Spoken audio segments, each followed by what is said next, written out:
What's up, folks? Good evening to all those of you in US of A. Good night to all those of you in UK, unless you're still awake. And very good morning to all those of my friends from Asia joining me. I'm here in Malaysia. It's like 9 a.m. here, and I know some of you who are joining me are joining me from other parts of the world. It may be quite late at where you are joining us from.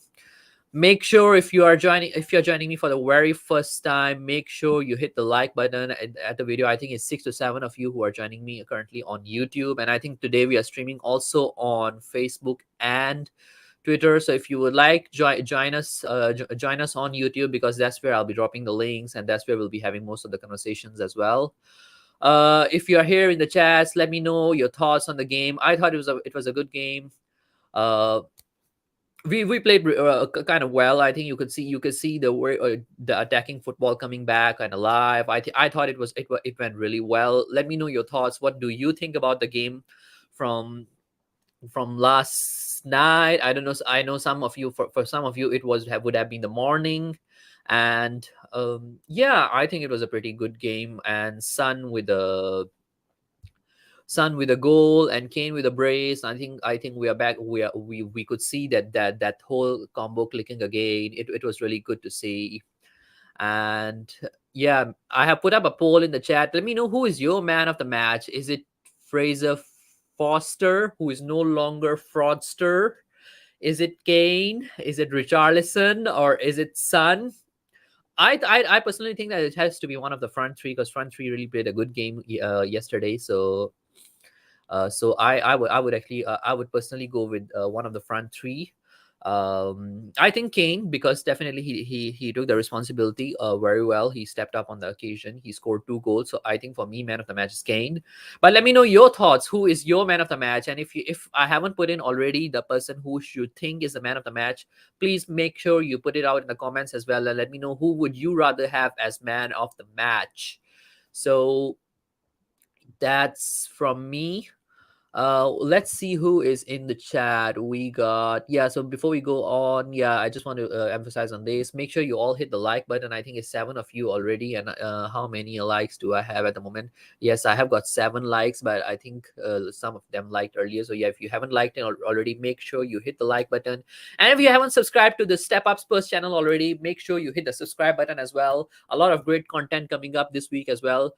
Actually, now the content might be a little bit different, and I might be trying something relatively different from usually what I do, because we don't have much games during the week. So I instead of doing all the usual pre-match reviews and pre-match shows, I can actually do mix up a little bit, and we can work on something new. And also, let me know your ideas on the socials. Like, all the socials are down there now. I'm on Facebook as well. I'm on Twitter as well, and I'm also on Instagram. So if you would like to connect with me at Step Up Spurs or my own Instagram, make sure you guys hit me out there as well. And let me know your thoughts. What kind of content would you like me to do? Uh, and let me look through the comments. User, what's up, Elias? Hey man, hope you're doing good. User, let us know your thoughts on the game as well. Carl Simpson, don't want to subscribe to this rubbish. Ha ha ha ha ha. And yet he's the most loyal one, always first in the comments and always the last one to leave. Big up to Carl Simpson. And yeah, I mean, it's one of those nights. Like, I mean, I'm pretty happy for a while. I'm not letting it get to my get all the way up. I'm living in the moment at the moment. Like, yeah, I mean, it's a happy game. It's a happy day. I mean, after three defeats, we don't know when we'll see the victory next. So I'm trying to stay as excited as possible. And yeah. Carl Simpson says it was a good game. Hopefully, we can keep it going until the rest of the season. The game was okay. If users say the game was okay, we were flying from first minute, which was good, which we started the same way against Milan. Second half, we crumbled a bit near the end, but overall, still good. Yeah, I think this I would have been. I thought I put in Richarlison. Philly, is Richarlison not there in the poll? I thought I put in Richarlison. I put Pedro Porro. Yeah. Sorry. Yeah, if you think Richarlison is man of the match, let me know as well. I thought that Pedro Porro is worth putting in. So I that's why I put in Pedro Porro. Son, I think because he scored a goal, so definitely he was worth going in as well. The game was okay. We were flying from the first minute, which was good. Wish we started the same way against Milan. Yeah, I think with the Milan game, as I was saying, that we didn't have the same personnel who could have played, because you had Dyer who was suspended, so you had to play Ben Davies as a centre back rather than coming in as a wing back. So I think that kind of caused a problem. But to be honest, now going into the rest of the season, I would very much prefer the starting 11 from Nottingham Forest to be our regular starting 11, because that starting 11 really has really been kicking us on, and I wouldn't mind Kulusevski coming in if he is in form. But at the moment, I think Richarlison was way better than Kulusevski at this point. So yeah. Um, Next one. Yeah, I mean, if you do think that Richarlison is man of the match, let me know in the comments as well. Carl say Richie played really well and no way that was offside. Yeah, I agree with that offside decision as well. Although that when he scored that goal, I was kind of a little bit happy inside me, because I know that yes, if he scores a goal, all the Richarlison fans are gonna come after me on the Twitter. But I'm happy that then later on, Son scored a goal instead. That's just me. And somebody asked me, I was at Tottenham aways chats, and somebody was asking me like, "Are you a Tottenham fan or are you a fan of Sun FC?" I was like, "Yeah, I'm a fan of Sun FC." Just kidding. Philly, and from Philly, low. It's okay. Just trying to give credit where it's due. Yeah, it's all fine. Like I mean, Richarlison, where he was good, definitely he need to give him credit, and I do give him credit as well. I think Richarlison had a good game. He has shown some positives, and the better part was that the very fact that Antonio Conte still played him despite the fact that he gave that interview, it just shows that I think they both managed to work out their differences, and I think it's really good to see that Richarlison did come on for that game. I'm really happy, and I personally think that the way Kulusevski have been performing last 2 or 3, actually not just last 2 or 3 games, last whole month, I think Richarlison added a lot more difference into the game. He brought in he brought in a bit more variety. I'll say, like, he's not, unlike Kulusevski, he's not just someone who just play at in wide areas. I think Richarlison was mixing it up, suddenly coming in the middle, sometimes playing it a little bit deep. So I like that sort of play from Richarlison last night, and I won't deny that yes, he had a good game, but still he's not better than Son, guys. Philly, Ed from Philly, Carl Simpson. Maybe his big toenail was overlined. Yeah, probably the big toenail, or either his bum hair or something, or either his armpit hair or something was offside. I don't know what was offside there. Like I couldn't find an offside there. Although I was a little bit happy that yeah, finally it's an offside. So I don't know what was offside, and uh, Carl Simpson with the smiling emoji. Philly, and from Philly, they never even showed red line like how they usually do. Yeah, definitely no way that was the offside. I actually started watching the game a little bit late, or more like my streaming was having a little bit of an issue in the beginning. And my computer lagged, and I was on a watch along as well last night with Dan THFC. So I couldn't really focus that indeed, because when I'm on watch along with Dan, actually we are just laughing and we're just giggling. Usually we are just talking about the game. Sometimes I cannot focus on the game very well, so that was the case last night. I didn't see the red line part. But another highlight for me last night was the Fraser Forster penalty save. I think Dan watched it, and Dan will be joining us later as well, so we'll um, ask him what does he think. So I think it's time to bring on the guests, and the first one, this guy, you all see him everywhere. He's at VR Tottenham TV. He's at Irish Hotspur, the guy who has been pleading now to free Harry Kane. And this guy, you all love him all the way from England. He's awake quite late at night. Uh, it's KPW. What's up, man? What's up, man? All good. Just been watching the highlights, and I have to say, what a way to bounce back after what's been happening 2 weeks. Knocked out of the FA Cup and knocked out of the Champions League. Like, yeah, what a way to bounce back. And I saw Kane's reaction on Twitter, like he just got home after a good win, and he's now got 4 goals against Forest. That's Teddy Sheringham's old team. So it's like I said last year, it's the Teddy Sheringham derby. He's played for both of Yeah, these man. clubs, and he's now got 4 goals. He done it in August last year when he missed a penalty. Dean Henderson, who people want, and Brian Daigle wants him at Spurs as Laurie's successor. Like, yeah, but Kane's now got 4 goals against Forest, and Son, about time, finally getting back on the score sheet. Like, yeah, finally getting on the score sheet again. Normally, when he scores, people saying, "Oh, he's finally getting back to his best," but we always get it wrong. But we've got Southampton, who he just loves scoring again. And apparently, the commentator said years ago when we beat them at their ground when we were going for the league against Leicester that Kane was on loan at Southampton. I don't know if that's true or not. Was he? I need to check. I don't know if Kane has ever been on a loan at Southampton. I know he was at loan at Norwich and Leicester. I Yeah, don't know about Southampton. No, Kane has never been on a loan at Southampton. Never in his youth and never in his senior career. I Yeah, don't know why the commentator said that it was when he was on loan at Southampton. I don't know why the commentator said that when probably we, he got his facts wrong. Probably. yeah, Yeah, the but commentator got that wrong. it's time to bring on the next guest, and this guest very hard to get because he's a very busy man. You see him all around. You see him at football terrace. You see him at Never a Foul. This guy is very hard to get. He's the VIP guest today for me. So before he comes up, let us all stand up and give him the standing ovation and sing the English national anthem because he's coming from Miami, England.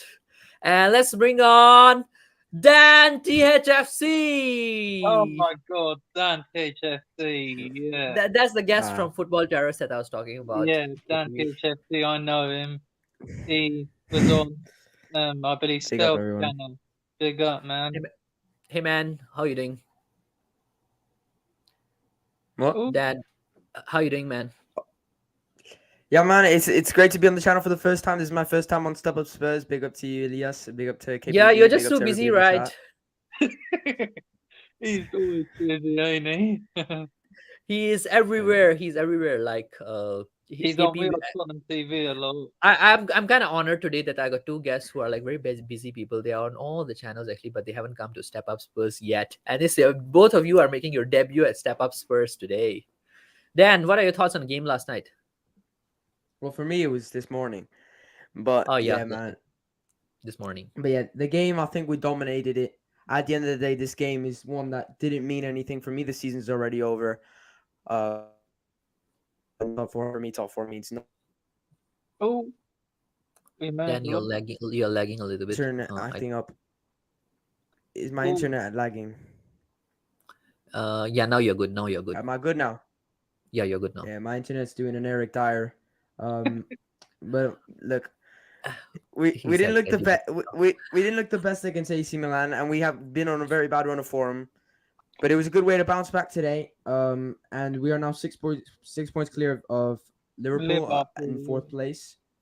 So that's a massive, massive thing for us. Obviously, for me, I couldn't care less about top four. Um, it's not going to move the needle for me. But at the end of the day, we got the win, convincing win. Fantastic performance from my man Richarlison. Where is the haters? Yeah, that's one Where thing I are forgot to the say. haters? Where are the haters? I don't. They're in the Elias, mud. They're in the mud. Elias, what's happened? Elias, I don't I hear don't any hate of the energy. Richarlison. What are you talking about? I don't hate Richarlison. I just say No, that but he's let's. not better than Son. No, yeah, he's not. But some fans want to make that argument because Son's been so torn. Look, I think Richarlison at one point should have started over Son this season, not because he's better, but because Son was so terrible and he was going through a very bad run of form. And Richarlison was actually at that point playing very well. But it was a good performance from Richarlison, good performance from Sonny, and a very impressive performance from Pedro Porro. I was most happy from him. I don't know if you guys saw the antics from him at the end, shushing the Nottingham Forest staff. I love to see that. But yeah, look, it was a good performance. 3 points at the end of the day, and fantastic result. Yeah, man. 3 points, 3 goals. And what do you make about that Foster save, Dan? Because I think I didn't watch that save and I haven't caught up on the highlights as well. But let us know about that one because I think you watched that one when I was with you last night on your watch along. What do you make of that? Like, is Fraser Foster like kind of getting back into his kind of like getting back into his Southampton form? Because last season for Southampton, I personally think that Fraser Foster had a good season. Like, I used to kind of admire him for his reach and for the way he saves his goals and all that. Do you think that we are beginning to see that Fraser Foster back?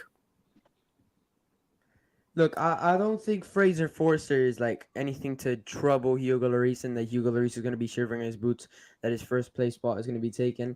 I think as soon as Hugo Lloris is fit, he will come back. But Fraser Forster making that save from the penalty spot is going to be immense. I remember Gazaniga when Hugo Lloris got injured in the Pochettino era. There was a moment where when Hugo got injured and Gazaniga stepped up and he made that one save in a game, and then from then on, he had a very good run of form where he had like fantastic performances in goal. So that could be the catalyst to him having a very good run. However, I just think that it was a crap penalty, personally, in my opinion. It was So you didn't like the penalty, I suppose. Then you're all lagging the again. goal. Yes. So you didn't like the quality of the pen rather than rating the quality of the save. Is that No, what you're I saying? think it was a bit of both. I think it was a bit of both. He gets the right way, fair enough. But the pen was terrible. I see. Yeah, I think Yeah. I haven't watched that particular pen as well. But honestly speaking, last even in the Milan game as well, and in this game as well, Foster has showed some quality. Like he can step up for the occasion like that when you really need him. By the way, guys, I just want to emphasize, if any of you guys are on Facebook or Twitter, you guys can actually just join us as well. I have put in the link in the YouTube, so if you are on Facebook, make sure you come at Step Up Spurs on YouTube and then click on the link, and then you can join me on the stream as well. And Twitter also, I don't think I can drop the link there because StreamYard just doesn't allow me to go to all the platforms. So I've dropped the link on the YouTube. If you want to join me, just click the link and then you'll be here. And yeah, let's go through the comments a bit. They show green for onside, red for offside. They didn't show it. Yeah, KPV, let us know, both of you actually. Do you Yeah, think that that first goal was an offside? I know it KPV was, just said it wasn't. no, it wasn't because Brian Daigle and Ben from your Tottenham TV done the watch along, and I've I've seen a picture on Twitter, and it was not offside because it's like Kane against Southampton last season when he was onside, and Anthony Taylor just doesn't like us, and referees have an agenda against us, like Sporting Lisbon. It was not offside, man. Those three games, we've been whopped. Southampton, Lisbon, and Forest. Three games. Like, they just don't like us, referees. Get rid of this VAR crap, man. It's pissing us right off. Get rid of it. It was brought in at the start of the 1920 season after I think it was after the, 1920, yeah, 1920 season.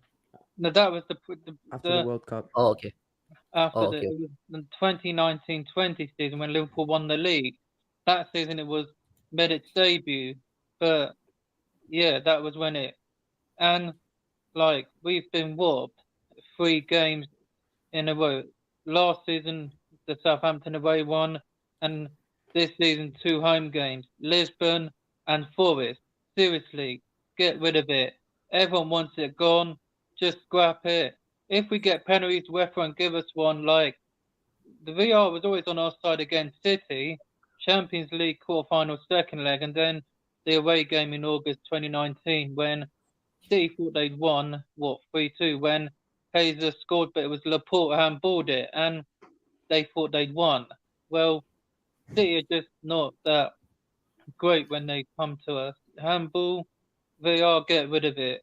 Everyone, if you think VR should be scrapped, give me a hell yeah. Yeah, man. I mean, I've been pretty critical about VR recently as well. I think this season it has not really gone outside. Dan, what do you think about that one? I think since your boy was robbed of his first Premier League goal, what do you think? Twice. Twice. He's up Twice. against worse as well. Also got given offsides.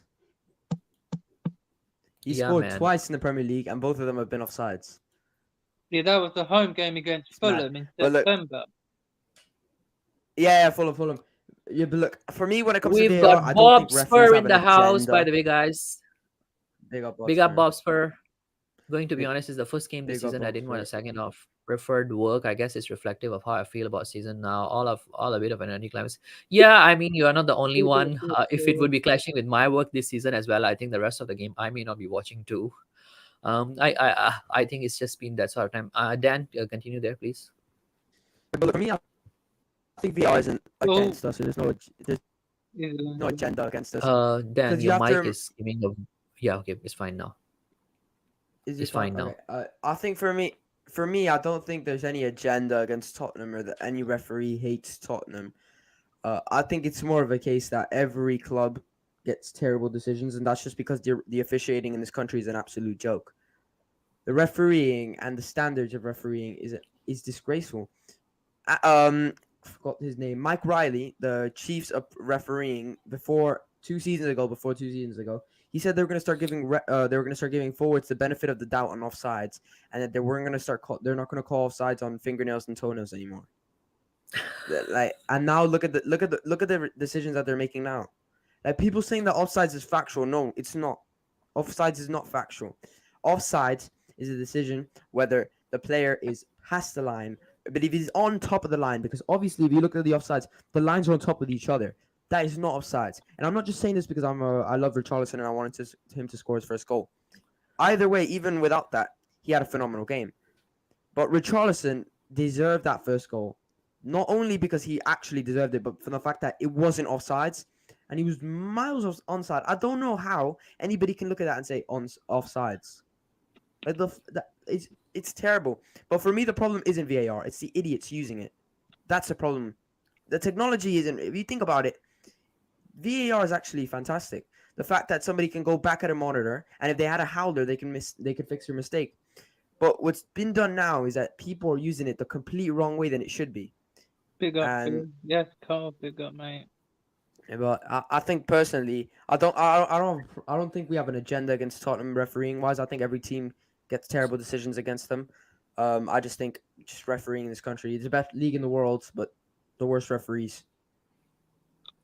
Yeah, I think I agree with you, Dan. There, like lately, VR and all the decisions they are becoming more subjective rather than being an objective. Because the VR technology, something like that, has to be a very objective thing. Like you can straight away point out that whether it's an offside or is it not an offside. Because I don't know how much you guys watch other sports as well. Like if you look at tennis, you look at sports like badminton.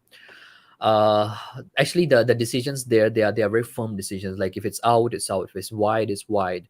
But in football lately, we is it I don't know whether it just takes excitement out of the sport or what, but it has lately not been that good. The header save was great though. Yeah, actually that was another good save. Dan, what do you think about that particular header save? I think the Serge Aurier one. Oh, yeah, coming back. Yeah, Save the team. that was a great save from. Yeah, that was a great save Yeah, from Forster. I thought it's obviously with our luck, I thought it'd be written in the stars for Aurier to score. But it was a phenomenal save from Fraser Forster, and I called him Fraser Fraudster before, but he's taken that title away from himself, and he's proved me wrong. yeah, man. Fraser Foster is no longer Foster. Actually, I should have put that as the title of a video today, but that kind of title doesn't go well with the, with the SEO, so I decided not to go with that. But we've got who else we got? Okay, EYL279 say Richie man of the match, and we've got another fella. Everybody say big congrats to United Spurs of America. They have just Oh, hit who let the dog go? 1,000 subs yesterday. Actually, Really? this morning today for you guys. Yeah, and United Spurs of America, everybody give them a big round of applause. They are both Michael and Jacob. They are doing really well, a good job actually at the channel there, and everybody Question for TB. give Who a let big the dogs yep, out? Everyone knows yeah, who let the dogs out. yep. And they're asking question for KPB, who let the dogs out? Yeah, man, who let the dogs out? I actually don't know what the who let the dogs out thing is all about. It was a song, mate. It's a song from years Who ago. let the dogs out? That one? Who let the dogs out? Daigle did. Daigle did. Brian Daigle. Oh man.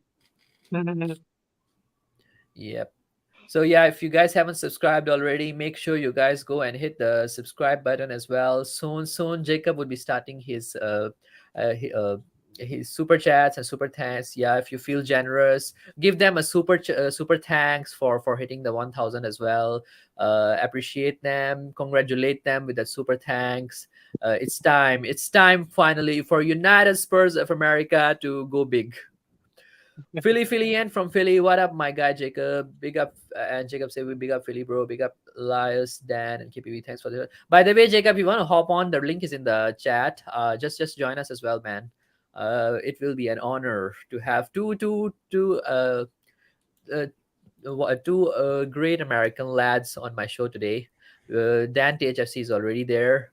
Uh, and you are another one. So I'll be honored to be honest today.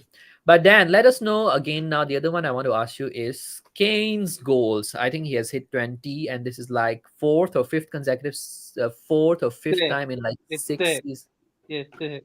sixth time he has gone over 20 goals in one season. What do you think about that? Like, do you think his goals are enough Yeah. to get him to like the golden boot now? Because Haaland has like how many? Did Haaland score last night, by the way, 28. guys? He's Yeah. got 28. Oh, Dan's gone. Yeah, he Did, scored. So that's 28 goals. That's 34 in all competitions. So yeah, Dan has dropped. I don't 28. know what happened. Yeah, he's got 28 Premier League goals. Kane's got 20. So if Kane can score in at least 5 games, then he'll um catch him because I think Haaland could break Salah's record for the most goals in a season. Salah 32. So if Haaland can do that, then he's gonna break it. Like Kane got 30 a couple of seasons ago. Like he's got 202 Premier League goals now. He's only what 6 goals behind Mooney, 208. But if he can score at least 6, 7 more, then he'll be ahead of him. Yeah, man, I want him to go in the golden boot. Actually, I Again, that'll be really, four really, really times. want Kane to win golden boot this Yeah, season that'll again as be the well. fourth time he's won it in the league. Thierry Ooh. Henry won it for. It's fourth time in the league, and it will be the third consecutive year or fourth consecutive year. Correct me if I'm not mistaken. Yeah, That the Spurs 21. player will win the golden boot. Yeah, I think Oh, Son really? won it last No, Yeah, season. no. I It think would it it was would be the last. third. It would be the third because it No, was no. It would be the third because Kane won the Golden Boot and the most assists under Jose Mourinho that season, and then hold on. the next season was Son and Mo Salah, and then the season now that'd be three. The one before Harry Kane won the Golden Boot, Mo Salah won it. Also, Mo Um, Salah won that one. hold on a sec. Kane won it under Poch 2 seasons in a row. So two, 17, No, what? I'm talking. Yeah, no, Dan is talking about consecutive seasons, Yeah. Yeah, not the so number. that'll be 4 though. So he'll go level with Thierry Henry. 4. Like Mourinho, yeah, he got the most goals and assists. But why didn't he win Player of the Year that season? And he was what? De Bruyne won it. No, yeah, that one was an absolute robbery.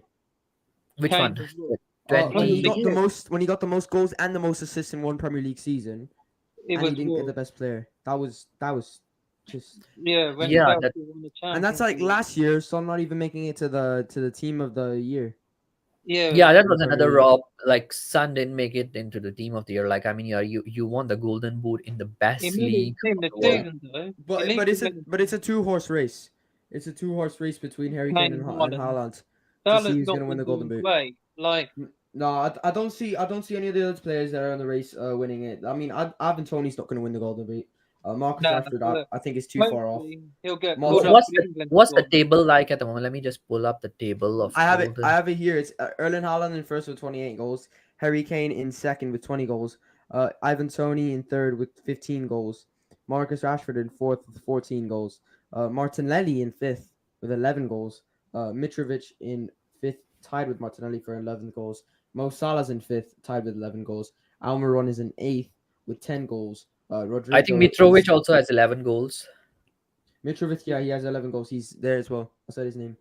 Yeah, there are Bukayo quite a few. Saka, he's eighth with 10 goals. And yeah, that's pretty much all the people that are still in the race. Yeah, I So mean, but still, if you look at it, 5 goal difference. I mean, if we talk about it, maybe Marcus Rashford is in the race, or Maybe Ivan Tony is possible because the way Brentford is playing and the way he scores quite a lot of goals is I possible. don't Like, see Ivan Tony winning the Golden Boot. but if you look at it, like I mean, he's just 5 goals behind Kane, and then if he score like a hat trick in one game and a brace in one, he's there with him. Like if even if we talk about that, Haaland and Kane also doesn't have a big difference as well to cover up. Otherwise, it became yeah. I mean, you make a point as well. Jacob make a good point as well that only Kane can catch Haaland. That's a good one because by the Yeah, time another yeah, one has yeah, to only catch Kane Haaland, can. There'll and be three, yeah, three. So, 3 and 3. Teddy Sheringham won the first one when he was top goal scorer in, what, 92, 93? He won the Golden Boot. Teddy Sheringham finished as the Premier League top scorer. And so I think he'll be, so Kane will, and Son have won it back to back seasons. And yeah, so this will be Kane 3. Like, um, wait, the last one was 2021 season, 16, 17. So this will be 3, yeah. Like, so Kane can Yeah. catch him. So hopefully Kane can catch Haaland because the last few games Haaland has been shocking. He didn't score and he's still got to play Arsenal and Liverpool at home. So Man City play Does he? Liverpool this Yeah. weekend coming. So the big game coming up. See Liverpool. So you never know Haaland could score, but hope not because we have Southampton away, which hopefully we can win. They they're playing today against United in at Old Trafford. Wait, that's not on Sky though. It's not on Sky. United at Old Trafford. I don't know.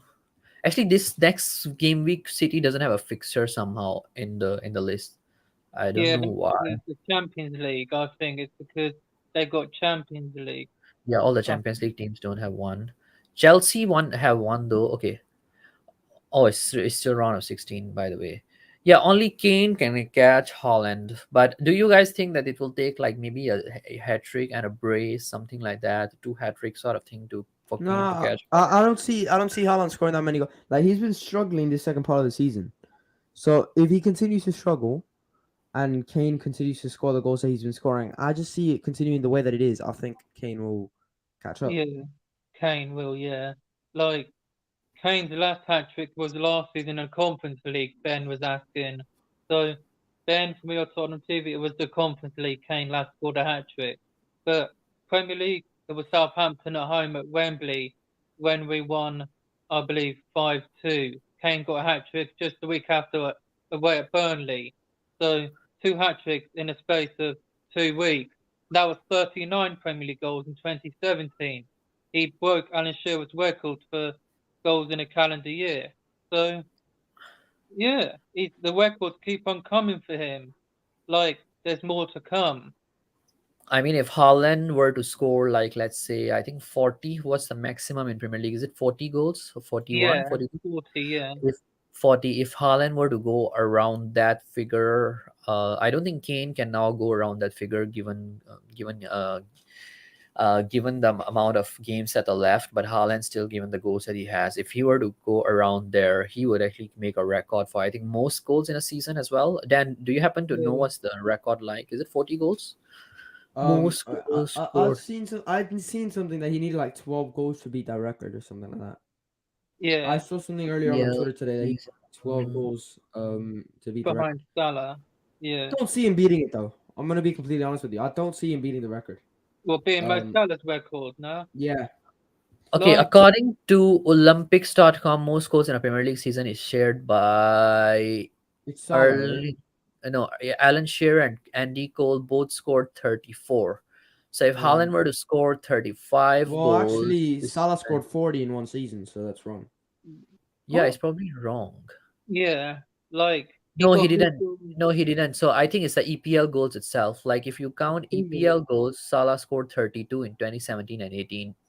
Yeah. So Andy Cole and Alan Shearer share a record from 1993 to 1994, um, where they both scored 34 goals each. And Actually, Harry Kane is actually quite below at the list at sixth place with 30 goals. He scored in 2017 and 18 as well, the season when Salah won the Golden Boot. Yeah, it was only So two it's behind. 34 goals. Yeah, It's really Shaquille, you're right. good. It's It's good. 34. So if Haaland were to score 35, then he would actually make a record. In a first season, don't you think that's pretty impressive? Like in your first season, you are getting a record of. That's what I'm saying, man. I don't think he'll bring. I don't think he'll win the Golden Boot now. But what I am saying is that by next season, I see them cooking, man.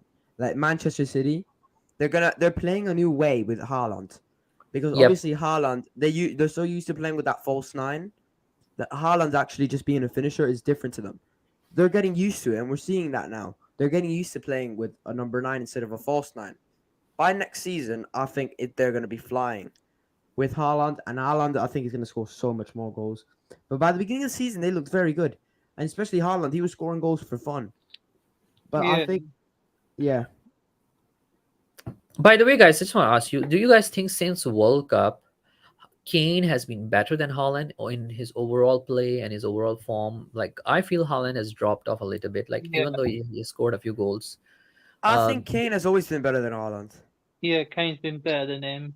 Like, so yeah, Holland basically just play in a better team, I suppose. That's the Not usual. only that, because I think he's a world class finisher. Nobody can deny that.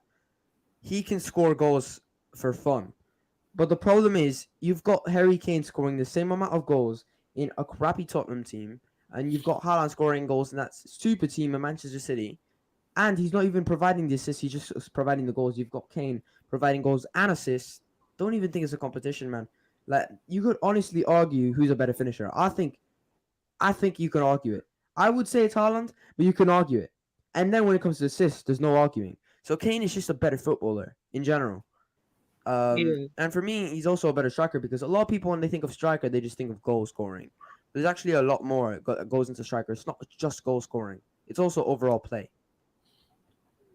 Yeah, I yeah, mean that's one thing as well. You can say because Kane is more of an overall player. He can play as a false nine. He can play as a you can kind of put him as a deep lying attacker as well, who can attract the defenders to him, and then get the forwards firing. Whereas Haaland, I think lately, I don't know, I haven't seen much of Haaland dropping in deep, guys. Does anybody actually remember any game or any instance where Haaland like kind of drop in deep to attract the defenders to him? Because lately he's the Dortmund, kind of. Dortmund Yes, versus PSG Dortmund versus PSG. I need to in the catch up that Champions League. last yeah. season. Mm, I think it was 3 seasons ago. 3 seasons ago. Okay. But he wasn't dropping back into to collect pass. He was more dropping back in because they were playing a deeper line. Obviously, because PSG were dominating the ball. Um, but that's that one exception. I see. Maybe, but I think the way City play, they don't need that sort of a player because you already have De Bruyne there. But they look so So much better with one. Like yeah. last season when they were playing with the false line, they look so much better. Now look at them now. But I don't think it's because they don't fit the style. I think it's just because they're getting used to it. Yeah, he did it a lot for he Dortmund. he did he did a lot for Dortmund. City using him in a different way than them, though. I think City, because maybe as I said, they have De Bruyne, they have other midfielders who can actually play those passes all the way up. So you can rely Haaland completely on just his pace and just his goal scoring abilities. Because Haaland is way more faster, I think, and the way he makes his run. There's one thing about Haaland that, yeah, I know a lot of people think that Haaland has been scoring goals for fun. Yeah, I do agree with that to a certain extent, but he just at point he make his runs, and the way he actually go past his defenders, he make it look so easy. Like I mean, it's just kind of like a very it's kind of like a very his movement is just like he's used to it, the way he spots the run. It's that special sort of awareness he has. I mean, in terms of his goals, I don't know, like uh I watch badminton as well. Like there's one player in there. I don't know if any of you watch actually badminton. I don't think so. There's this Chinese player called Lin Dan. He's also a Dan, and he's like one of my favorite athletes. He's the kind of badminton player, he'll just make things look very easy and very easy. And you watch him play, like it really looks like he's very easy. He's just like walking around the court when his opponent is just tired. Haaland is that sort of player, like he's just dribbling past going past the defenders, he just make it look so easy. Do you guys think he has a special awareness? What do you think, Dan? Yeah, Haaland's a special player. Like people saying he's a tapping merchant, it's mad. I don't think you can call him a tapping merchant, or like Mr. Box Office calls him bang average. He's not bang average. He no, Mr. Box Office called him, he's a bang average John Carew, by the way. If you don't know, Yeah, get yeah, I think that's a bit of a madness. I think he's a phenomenal striker. Yeah. But I do agree with you. Man City don't need that much of a creative player. That's why I do wonder. What do you guys think? If Man City were to sign Harry Kane, I know they're not going to because they've got Haaland now. But They were would that close. take away? Would that take away a bit of Harry Kane's best abilities because they wouldn't have to use his passing ability, and that's one of his best attributes. um as in Harry Kane's passing ability, Yeah, is it? I think Harry Kane's passing is not that great. Unlike, I know Dietrich is gonna crucify me. He is good, but he's not the most accurate. Like if you look at it, the stats, his passing accuracy has not been great. Once in a while, yeah, I would agree that he does make some really good passes, but I don't think overall Harry Kane is like you can say that he's the De Bruyne type of passer, or you he can is the even De say Bruyne he's type of passer. no, he's not, bro. His Like seriously. passing is is on par with Kevin De Bruyne. Par with maybe this season, bro. But overall, De Bruyne is a way better passer. Like Kane Not is. not not this season. His ability of passing is on par with Kevin De Bruyne's ability of passing. That's it. I need to look at the stats. Don't look at the stats. Look at him playing, and look at the passes that he plays through. But that's subjective, bro. I mean, that's just people's eye. Anybody can tell me. Like even then, box office can tell me as well that Erling Haaland is bang average John Curry. If you don't look at stats, bro. But If you also have to yeah, take context into it as well, and that's at the same time. Like sometimes, this is what I say about stats. Sometimes Harry Kane could play that pass, that beautiful ball, and then our team is nothing compared. If you compare our team to Manchester City, you see Erling Haaland playing those passes to Riyad Mahrez that have that beautiful first touch. Erling Haaland that can finish it. And then you see his numbers and you're like, oh yeah, beautiful. Then you look at Kane's number and you're like, wow, this is actually a lot worse. But when you think about it, most of the time is that he's playing that beautiful ball, and then our players screw it up. That's what ends up yep, happening most of the times. So that's where stats is a little bit messed up. That's why I'm always debating with Will about stats, and that you can't only look at stats. You can look at stats, but not only stats. And you also have to take into context what's going on the pitch. yep. Context is a beautiful thing. Yeah, so actually this season the passing accuracy of Harry Kane has been accurate per game. He's like 72% overall. Accurate in own half is about 83%. Accurate in opposition half is 66%, which is quite low. Let me just look at De Bruyne's pass. No, I don't agree. I don't think that stats tell you a full story, but at many times they tell you like the whole picture. Like if somebody were to say that Kane's passing is better than De Bruyne's passing, then I think that's something that you can tell by looking at the stats and by looking at their overall performances as well. But if somebody were to tell me that okay, Kane had a better game yesterday than a particular player, then yes, I'll look at that game and form my conclusions. I think Jacob has an opinion here. Stats tell you half story, your eyes tell you the other half, or vice versa. That's my opinion. Yeah, so I mean I agree with you that if you want to look at the full picture, you need to look at both the things. You can't just look at one or the other. And I mean I do watch games as well. Will Stewart. I do watch De Bruyne as well. I do watch. Sorry, what did you say? Will Stewart. Will, What Sorry. does that? I just What had is that something. supposed to mean? I just had something in my throat. Will Stewart. Wilstred might be watching that. He might join even to to have this argument. You don't talk about stats and mention Will Stewart. Okay, so De Bruyne's passing ability this season has been 79%, which is 7% more than Kane. In own half, De Bruyne has been 92%, and opposition half. Okay, I think that there's a point there that in opposition half they are both like kind of same. Like Kane is 66%, and De Bruyne is about 67%. So I think it's kind of fair assessment. I think Dan that you're making. So if you look at overall, I don't know how does that go, but I still feel that looking at both of them, I think De Bruyne's passing is better than Kane's. Um, the other player I like to look at It's is though. sorry, It's a debate though. It's honestly a debate though. yep.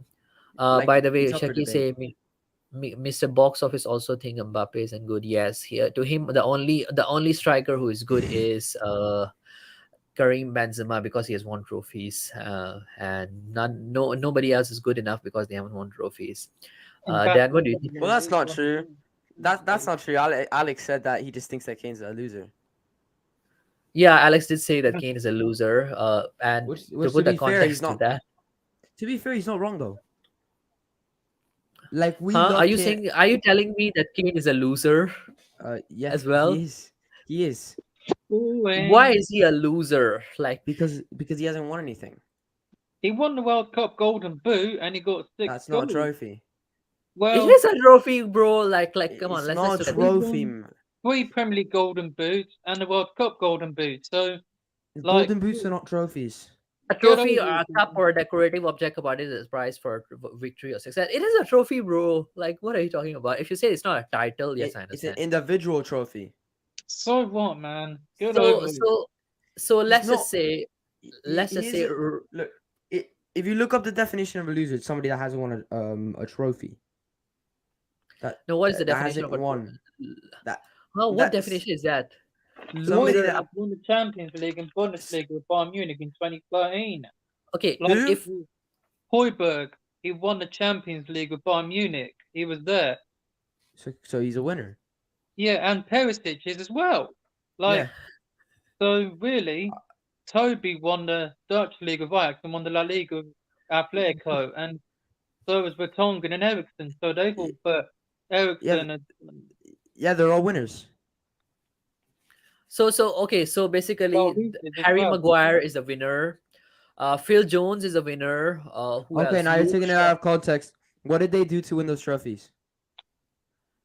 De Gea Nothing. won the Okay, Premier nothing. League just after City the previous season Who? because Man United, De Gea came to the Premier League and just after Van der Sar retired. De Gea, like And he was starting and he was involved. like Sir Alex Ferguson bought him. He was 20 years of age, and he dropped him after the Blackburn game because he didn't save. They lost. That was on Sir Alex's 70th birthday, and De Gea's won more trophies than Arsenal have, and like Courtois won the Premier League 2 times and won the Champions League and won La Liga. So So he's a winner. goalkeeper, yeah. Edison and Allison have So, won more. so, so Wait, you're proving my point right though. hold on, KPB, hold on. So the thing is that anybody who wins trophies is a winner. So any player who, let's say, no matter what, Who's which involved? You have to be involved as well. Like yeah. Sol So Campbell left and won us the Worthington Cup before he left. so Kane is a loser just because he has not won a trophy. Elias, like it hurts me to say it, but it's a fact. It's not an opinion. It's not up for opinion. It's Like not a fact, It is bro. a It's not a fact, It's not up for bro. opinion. It is not Bro, up who for have you been? opinion. Have you? I think you and Alex have been hanging out a bit too much No, together. it's not. Listen, man. This has not. Look, I don't know how people want to debate this. It's like looking at the sky as blue and then going, "Oh no, that's green." No, he hasn't won a trophy, and so he's not a winner. Harry Kane is not a winner. Therefore, he's a loser. I don't know why you find it so difficult to admit it. He has won Audi Cup. He has won Golden Boots. He has Audi been Cup, Audi yeah, Cup, come, he has won come on, Water Elias, Tour Ooh, Memorial come Cup. on, No, I mean Elias. if you want to go into that narrative, The Water Tour Memorial Cup. No, my if Elias. you want to go there, if you want to go there, he has won anything. Like okay, so Oh basically, my according to God, you, the Audi Cup, a player must win something in order to become a winner. If they an have been actual performing, trophy. The Audi Cup doesn't matter. If the Audi Cup mattered and the Audi Cup counted, we wouldn't be joked about for winning trophies. so okay. So the thing is that if anybody were to win a major trophy, then only that person is a winner. So If they're basically, if they're if they have an influence in it. according to that, half the Premier League is full of losers. All those Brentford players, all those Norwich players, all those players who actually got promoted just by winning the championship, they are also losers. Like Nottingham Forest is full of losers. All of them are losers. Yep. Nottingham Forest have won trophies before. Aston Villa did. They won Yeah, but Nottingham that Forest was but KBV that was like 50 World years ago. Cup. I mean, That was 50 That years was ago, we Cup. also won trophies. Anyways, by the yeah. way, So if I'm not mistaken, Kane has won championship with Norwich. If I'm not mistaken, when that season Yeah. what did he I do? Lesson yeah, I think he won the championship with Norwich when he was out on loan. 2011. And he had 2 games. He didn't even pick up a medal. What? Even if he didn't pick up the medal, he did contribute towards that. But there's no way, bro, you can He say didn't that Kane contribute is a to anything. loser. He is. Okay, wait, is Dan American? Yes. If Kane is a loser, then Dan No, is an American. no. Okay, Dan is an American. And by the way, can you bring up THFC to like that comment right before? Kane's That's not a loser. clearly our That's single German. that's not a trophy. That's not a trophy. Kane received it from It Ledley is King. but still, Uh, bro, it's like you have a It doesn't record. matter who gave it to him. It doesn't matter if if Pele would have given that trophy to Kane. It doesn't Ledley matter who King giving the gave it. trophy to him. Ledley King gave it It's because he all played with beautiful. him. It's all beautiful, but it's not a trophy. It is a trophy, bro. What's your definition of a trophy? I want you guys to. Okay, guys, let's go to Google and Google trophy. What is a Now you're taken trophy? out of context. It's not a trophy to win individual trophies. That's an award.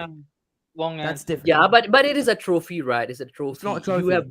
You have earned it. You have won it. So it is a trophy. So It's an basically, award.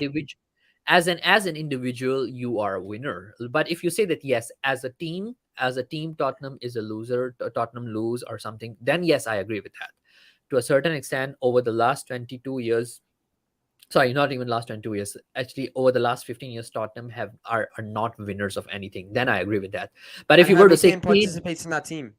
Harry Kane participates in Tottenham Harry Hotspur Kane Football Club. participates in that team, but he has won individual awards that makes him a That's winner. not a But but trophy. but, but as a team, he's not a winner because his team has failed to win. I think yes, I do agree with you. As a team player, he's not a winner. Yes, but So if as he's an not a winner, individual, he's a loser. as a team player, he's not. But as a individual, he has won things, so you can't call him a loser.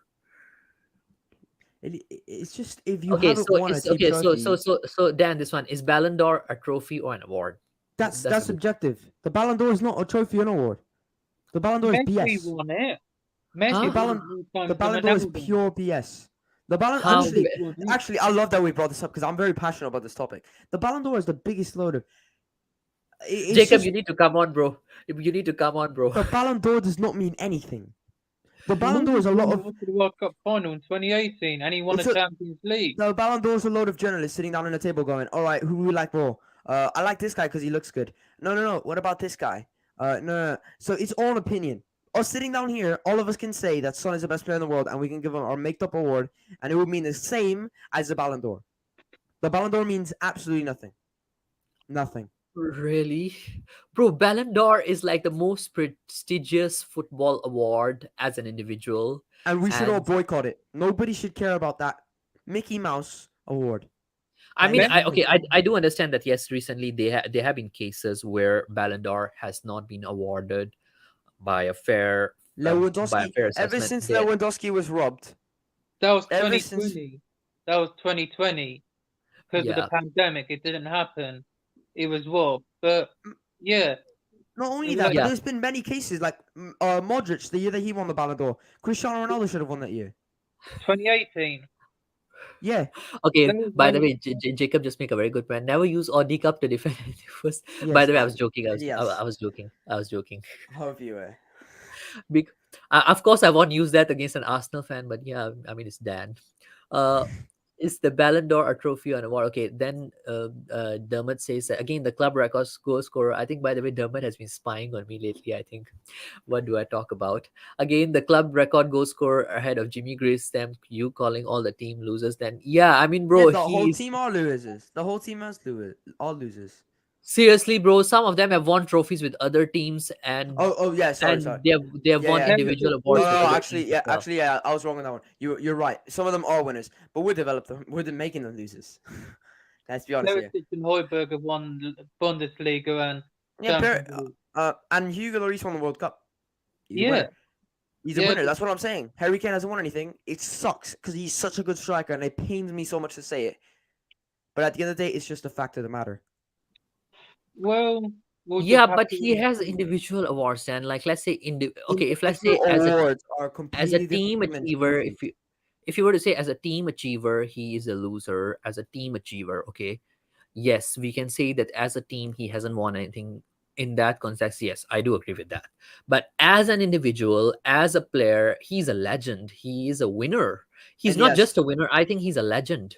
Elias, we have just sat here and are talking about what's more important, individual awards or team awards. I think we're just forgetting that this is actually a team sport. And the most Yes. important thing about the sport is to win team trophies. Personal awards. I bet you anything that Harry Kane would give in all his personal awards, all his goals, to win one Premier League title. Of course, anybody would. There's a massive Anybody would give difference. that because Exactly, there's a okay, massive difference. of It doesn't course, matter all the golden boots and all the best playmakers of the season. They don't no, but to the matter. player itself, it does matter. It does matter to the player itself too, because as a Golden Boot winner, like let's just say Alan But Shearer, to I bring don't. it up in winners and losers debate, it doesn't matter. Okay, let me give you an example. I mean, I'm not a very ancient football fan. I mean, unlike someone like Dermot who's been following football like 40, 50 years. I mean, That's- I've not been that ancient as a football fan. I'm a very recent football fan, by the way. So if I were to put that in context, I know that yes, Alan Shearer has scored most goals in Premier League, but I don't even know like what trophies has Alan Shearer won. I'm pretty sure Alan Premier Shearer League. has won trophies. He has won Premier League and all that. But for a long time I didn't know what kind of trophies Alan Shearer has won. So the fact that I look at that record that has been set by him, it makes him a winner for the centuries to come or for the ages to come. I don't know when that record would be broken, but I don't know what trophies has he won. But yeah, maybe if I look He at won the his Premier team, League. like Alan Shearer won the Premier League. Yeah, he with won the Premier League with Blackburn, which team? Which team was it? Blackburn, and Yeah, with Anfield Blackburn and he won a Premier Barcelona. League. But I don't know. Like I mean, now Blackburn is where they are not even in Premier League, so I can't be bothered about that. Like what Blackburn won, unless I go research on Blackburn's history, and then I realize, oh, they have won a Premier League. If I go and look at Aston Villa's history, and then yes, I find out that okay, Aston Villa has won a Champions League. But if I look at their legends and their key players, I would actually assess them based on what they have done as individuals, not as what their teams have achieved. Jamie Does Vardy that won the does Premier does League, that make sense? Yeah, I mean Jamie Vardy won Premier League as well. Who FA remembers him? Cup. Like I mean, He's a winner, and he will be Yeah, remembered. why would he? Vardy. But by the way, bro, even nowadays, in Malaysia or even even in countries which are not very footballing, if you ask anybody who is Jamie Vardy, and they watch football generally. Now Jamie Vardy still plays in Premier League. You ask them who is Jamie Vardy, they are football fans. They won't even know who is Jamie Vardy, which team he plays for. They don't even know. Leicester. You ask them who is Harry Kane, they will say that yes, Harry Kane is a winner. Elias, I guarantee you anything. By the time that they both retire, you go to England and you ask someone in a few years, who's Jamie Vardy? They'll tell you, and then you ask him who's Harry Kane. They're gonna tell you, oh, that very talented footballer that never won anything. If he goes somewhere to Man United, Everybody knows Harry Kane in England, bro. Seriously. Yeah, obviously they do, but I don't think they will in a few years' time when he retires. when he goes to somewhere like Man United, he'll win a trophy then. Yes, when he goes to Man United and he wins a trophy, then he will be remembered. But if he sticks at Tottenham for the rest of his career and he stinks up his career not winning a single trophy, he won't be remembered.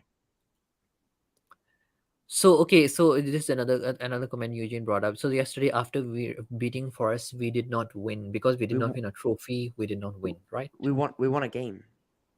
Yeah, we won a game. So doesn't that make all the players there winners because they won a game? They won a game in like the best league in the No, world. no. You. There's no way Then we're sitting here comparing games and trophies. This game was literally an exhibition match. It meant nothing. This game meant nothing. We're out of the Champions okay, League. We're out of the FA Cup. We're out of the Carabao Cup. We're not going to win the Premier League. This game meant nothing. When Kane and Son leave, we will. The Premier League. Yeah, when Son and Kane have gone, we will. But while Levy's uh, here, we ain't. no. So so the KPV, I KPV. love So you, but that's so you are saying that once Son and Kane leave, we when will our win the two Premier best League. players leave, we're going to win the trophies. What we need is our two best players to leave for us to win the trophies. Yeah, because like I said, Sol Campbell left. I agree. I agree with you there, Dermot. By the way, It's I wrong, but it's true. it's wrong. Like it's wrong, bro. Like Yeah, you can't call a it's player wrong. It's who wrong, is but it's true. one of the best players of all time a loser. Oh, You, wait a minute. Elias, take the chill pill, man. Best players of all time. Come on, man. okay, best player possibly of the Premier League era, best Spurs player of all time. I Best mean, to me, players of all time, I hear that. But best player yeah. of all time, come on, man. To be known as a legend, you need to win trophies. To be known as world class, you don't need trophies. That's why Harry Kane is world class. You've got to have standards for the players. My standards for Harry Kane with his ability, he needs to be winning the trophies. Somewhere else he goes. But look, Elias, it's been a great hour. Big up to Elias. Big up to KBV. I've got to run. Yeah, Thanks man. so Thanks much for for having coming me on. on. Thanks Yep. so much for having me on Step Up Spurs. Hopefully I can Yeah. come By on the way, again. Dan, tell us about your channel. I think you are nearing 900 soon. Yeah, I'm very, very close to 900, and then I'll be going for that 1,000 goal. I'm now at I'm 10 away from 900. So if Let me everybody put up can, your channel link. So if you are all there in the chat, make sure you guys go and hit a subscribe button on Dan THFC's channel. big By the up. way, I just realized I didn't subscribe to your account from my other channel. I only subscribed to your one from my individual. So now I've subscribed to both. Okay, I know how it is now. I see how it Yeah. is. I see how it is. I'm dropping the link in the chat. So yeah, guys, make sure you guys go and hit the subscribe Big up. button. No, the thing is, I've got 3 accounts. Like I use one for my work, so now this one was my work one. So I haven't subscribed to a channel. I just subscribed to it now from all Big 3. up. Yeah. Big So up. yeah, make sure you guys on YouTube, on Facebook, on Twitter, if you are there, make sure you guys go and hit the subscribe button to Dan THFC. I'm usually there every game day as well. I do watch along with him. Watch along with him is quite fun. We have an Arsenal fan who joined us. His name is Fresh, and he's quite fun as well He's to not do a fresh. watch along with. He He's fresh, but sometimes he's not fresh. he is, what's the word for it? He is expired, not fresh. Don't call people expired, bro. Like it's offensive. It's because his name is Fresh. What's the opposite of fresh? Expired. But look, thanks for having me. So it's an Yeah, honor to be on the thanks channel. Dan for coming on. Thanks Dan for coming on. I don't know if Dietrich is joining me or not. I'll have a bit of a chat with If KPV and we'll if discuss he the does, stats and if yeah, Dietrich does come on at one point, let him know that he's a fraud why is he a fraud? because he doesn't honor his bets. What bet he made with you? He said, I think the bet was, what was the bet? If Tottenham don't win the Champions League, he had to wear an Arsenal jersey, Oh, Who? okay. That's an and interesting one. he's not honoring his bet. Who? Jacob? No, Oh, not Jacob. Dietrich's Dietrich's. Kane. Oh, Dietrich's Kane has to wear an Arsenal jersey. Oh Yeah, my Yeah, but God. maybe Dan he's wearing that in his backdrop because he usually doesn't switch on his camera. So maybe he's wearing that. Who knows? Stelios done that when we made top 4. Like he said, if Tottenham don't get Stelio said a lot of things before we made top 4. Stelio said that if we made top 4, shoot him. I have the video evidence. yeah, like if we don't get top 4, I don't. By the way, guys, I don't promote violence here. They are just some No, bets that they have made I in want my everybody absence. in the Spurs YouTube community to get a paint gun, fly to London, and have one shot at Stel with a paint gun. Like he wore an He Arsenal shirt when we got top four, and he said we weren't going to get it. Like that's just what happens when you make too many bets. Like I've made a bet that if we don't get top four, I have to get the R9 cut. what But the what? but I'm not a fraud like Dietrich, so if we don't get top four, I'll honor that bet. I'm not wearing an Arsenal shirt if we don't get it because that's not going to happen. No, not an Arsenal kit. I would never make that bet. I have to get an R9 cut. You know the R9 cut, the one that's like The R9 yeah. cut, Dan, you look really cute in that R9 cut. Really, you should. You would really look very cute in that. Maybe I have it right now. That's just why I have a hat on. So you have to get the R9 cut if we don't make top four, right? Yeah, that's. I've made that bet with one of my friends mainly for the fact that I don't feel like I care about top four, and I want something to make me care about top. Because for me, I don't really care because it's not like we're gonna win the Champions League, and it doesn't bring any pull. Only thing it does isn't makes Daniel Levy's pockets anymore bigger. But for me, I've done it so I could care a little bit more about top four. But look, big up Elias. I've said it like 15 times. Well, I've got to go. Yeah. By the way, I made a Um. bet as well. I made a bet as well that if Arsenal win the league, I'll actually get an Arsenal tattoo somewhere. If Oh we I, win the no, league, I'm a leaving I know the on my tattoo. belt, UK. Elias, an come Arsenal on, tattoo. man. I'm leaving the UK if Temporary Arsenal one, win the league. temporary tattoo for one season. I'll have an Arsenal tattoo. If That's Arsenal win the league, terrible, I'm man. leaving the UK. That's what I said on Facebook. I'm You're leaving leaving the UK UK. and Dan is coming to UK Hey, No, I'm going I'll to take a Canada. season ticket. of Arsenal. But Uh, big up Could Big everyone. be up, in big it. up, big up, guys. Thanks Dan for coming on, and Come let us on, know you Spurs. when you'll be And on next. I'll be on probably when do we play next? Next weekend. From Saturday, Southampton yeah. next week. Yeah, I'll be on Southampton next week. Yeah. Actually no, I'm gonna be on another channel tomorrow. Not tomorrow, Monday. Football Terrace, I suppose. No, not Football Terrace. It's I don't know if you guys know. He's a legend. Damn it. Has he won a trophy? Since you call him a legend. Yeah, let me look up his name real quick. I should look up his name and it should be the first You thing here. don't even know his name and you Uh, call him a legend. Harry Scoffey. Harry Oh, Harry Scoffey. I don't know. Scarfies. Oh, you're going to Harry Scarfies channel. Oh, he's a great guy. He's a great Yeah. Yeah, lad. phenomenal. Yeah. Phenomenal lad. Yeah, I'll Harry be on his Scarfies. channel. I'll be on his channel on Monday. Big up everybody in the Yeah, panel. Big thanks, up Two everybody in the 14 chat. year olds. Yeah, these two kids. I will watch that show. Let me know, Dan, when is that show? I would love to watch that show. It's on Monday. It's on Monday. Well, Two of my big up favorite everybody. 14-year-olds doing a show. I'll definitely be there to cheer them on. So, guys, go to Harry Scarfi's channel as well and hit the subscribe button there too. Come And on, you yeah, Dan, Spurs. thanks for joining Come on, you us. Spurs. And Richarlison is the goat. And MOK. that's the most bizarre thing I've ever heard. Yeah, KPV. Let's look at the stats, bro. Stats. That's yeah. Spurs versus, and then I'll wrap it up. Spurs versus. Let me just open up the window of the stats. The stats.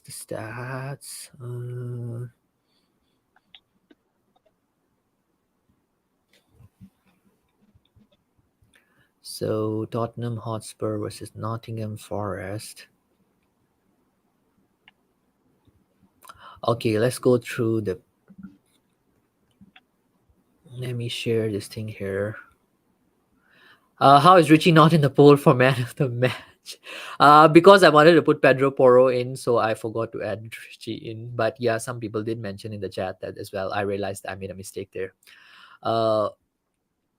And I think Dan is boycotting my poll just because of that. Sorry, man. I don't have any agenda against Richarlison. I just forgot. Sorry. I should have put him in there. Okay, share screen window, and there's my stats. Okay, and here we all can have a look at. So yeah, if you look at the player ratings, we got Christian Romero who had 7.5, and then you have Eric Dyer who had 6.5. Can you guys actually see the ratings well enough? Don't think Is I it can see it now. is it clear enough? Is it clear enough?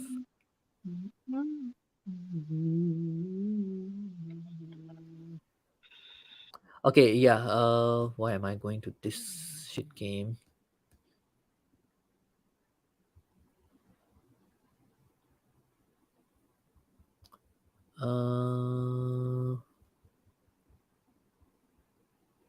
Yeah, this one. I need to download the SofaScore app soon. Yeah, so if you look at the lineups, okay. Yeah, so our side we had 7.6 for Fraser Foster, I think fair. 7.5 for Christian Romero. Eric Dyer got a 6.5. Yeah, I don't think Eric Dyer had a great game. Like he was a liability yesterday, definitely. I mean, lately he had a few games before the Milan fixture, but this game he was not that good. Clement Longley, he is 7.0. I think that's pretty fair as well. Pedro Porro 6.4. Actually, this rating I don't understand why Pedro Porro got 6.4. Like he had a really good game and he got 6.4. Like this, that's where yeah, maybe some people are right. So far score does have a bit of wrong. Like if you look at it, he had 46 out of 56, which is 82% like accurate passes. He had 84 touches, three key passes, six crosses. I mean, I know that his crosses were not accurate enough, but definitely his crosses look much more dangerous than what Emerson Royal offers us. But still, I don't know why. Why it's not there's long balls, two long balls, and none of them were accurate. Shots on target, none. Dribble attempts successful, 2 out of 5, not that bad as well. Ground duels won 5 out of 16. Maybe I think it's his ground duels that got him a bad rating because 5 out of 16 for a wing back. Yeah, I can understand. Possession lost 22 times. So yeah, maybe defensively his stats are not that good, but I think offensively he was awesome. So I do guess that yes, the way SofaScore does the stats, they actually look at like your main position and then they calculate it. But don't you think KPV that is a bit harsh on Pedro Porro, like his rating and all? Yeah, it's a bit harsh on him because he was shushing the Nottingham Forest fans, and I think they've been a bit harsh on him. I thought he had a good game, like the assist to what Son for the goal, and I think it's a bit harsh on him. Like, yeah, he was poor against Leicester on his debut, but home debut against Forest, like I thought it was brilliant. Hopefully, he'll be brilliant against Southampton away, and maybe another brilliant performance would be nice for him. But they clearly don't watch football. They clearly don't watch our game. No, I think the way they calculate is the thing is that they look at like if it's a defender, I think they prioritize their defensive stats more than your offensive stats. Like offensively, I think in this system Pedro Porro was brilliant, so I think that's where you need to analyze the stats considering your info as well. So I think 6.4 is a little harsh on him. It's just that the way they calculate it. uh let's look at I think let's go player by player. We look at Fraser Foster now. Okay, so Fraser Foster as a player, he made about okay, Dietrich Skin is still outside. He's with his family, so that's why I couldn't make it. No problem, bro. Um,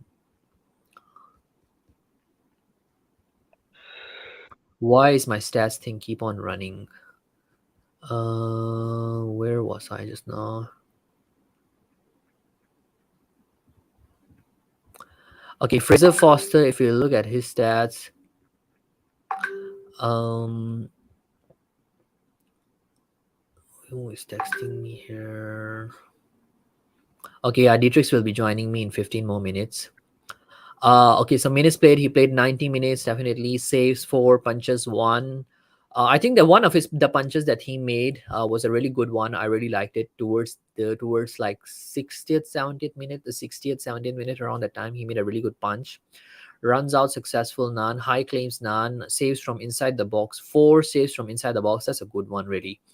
Penalty saved 1, definitely. That gives you kind of like a good rating as well. Like that penalty was great. Touches 26. Accurate passes 16 out of 16. Okay, this is another stat that I want to point out. Like 16 out of 16 accurate passes. I don't know what usually Hugo Lloris does. Like, I don't know whether these passes were like short passes or long passes. Two long accurate balls as well, so not that many, I guess. Key passes none. Two clearances, block shots 0, interceptions 0, tackles 0, dribble pass 0, ground rules 1. But I think that's kind of like the usual stats that doesn't matter if you're a goalkeeper. So Fraser Foster, I think he had a good game. Christian Romero, let's look at him. The good thing is he didn't pick up a yellow. That's a good one. Bro, isn't it kind of like rare when Romero doesn't pick up a yellow? Well, he doesn't pick up a yellow, yeah. Um, tackles. I think like this. I'm just Yeah, glad he so, didn't sorry, pick bro. I forgot to put up your chat earlier, Jacob, because I was on the other window. Yeah, Fraser, he assisted Kane. Yeah, he did nice for the and first do. goal. Good. Cheers for that Yeah, one. yeah, he assisted Kane. Fraser kept us in it. If he has half the saves, we only get a draw. He's a solid backup keeper. Yeah, he is. I mean, I think he's the best backup keeper we have had in like last 3 or 4 years. He ain't better So than I Gazaniga love it. though. He's not better than Gazaniga though. Yeah. By the way, bro, what do you think about Romero? Like he didn't pick up a yellow, but I think he was still pretty reckless last night with the way he was playing. He could have picked up a yellow as well. He likes to be aggressive, like what he did to Richarlison when we beat Everton 5-0 last season. You saw him and Richarlison arguing out, but when Richarlison came, him and Romero hugged it out, and yeah, welcome to Spurs. Like, but I'm glad he didn't pick up a yellow because if he got a yellow, then I don't know how many he's got already. That would be what second red card in the Premier League. That would mean he would miss at least what one Premier League game. If he got a straight red, he would be suspended for 3 or 4. But I'm just glad he didn't get a yellow because he's a warrior, as Ben and Sim call him, a warrior and a beast. Like last season, and did any struck get past him? No, nobody got Yep. past Romero. Yep. Yeah, man. Like really, he's another one. Like I don't know how to put him. He's a good defender, but the way he's just very reckless. Like I would rather have a Dyer. I'd rather have Dyer over him, who doesn't pick up that many yellows and reds He, than him yeah, sometimes. I think he's going to be better than Van Dijk, as David Harris said after we lost 1-0 to West Ham last season in October. We lost, and he said that Romero will be better than Van Dijk, and David is not wrong. David Harris is not wrong. Like Van Dijk's been shocking, Trent, the whole Liverpool team been shocking, but Romero is going to be better than Van Dijk. Let's be honest. Romero is going to be better because he's. I know he was shocking before the World Cup, but like what World Cup winner, he's won the World Cup. So 2 World Cup winners, Lloris, Romero. But yeah, I'm just glad he didn't pick up a yellow because he'll like Bentancur and Hoiberg picked up yellows, and Hoiberg was suspended for the what I think Brentford game, or was it Bentancur was? Yeah, it was Bentancur, wasn't it? Ben Tanker, yeah.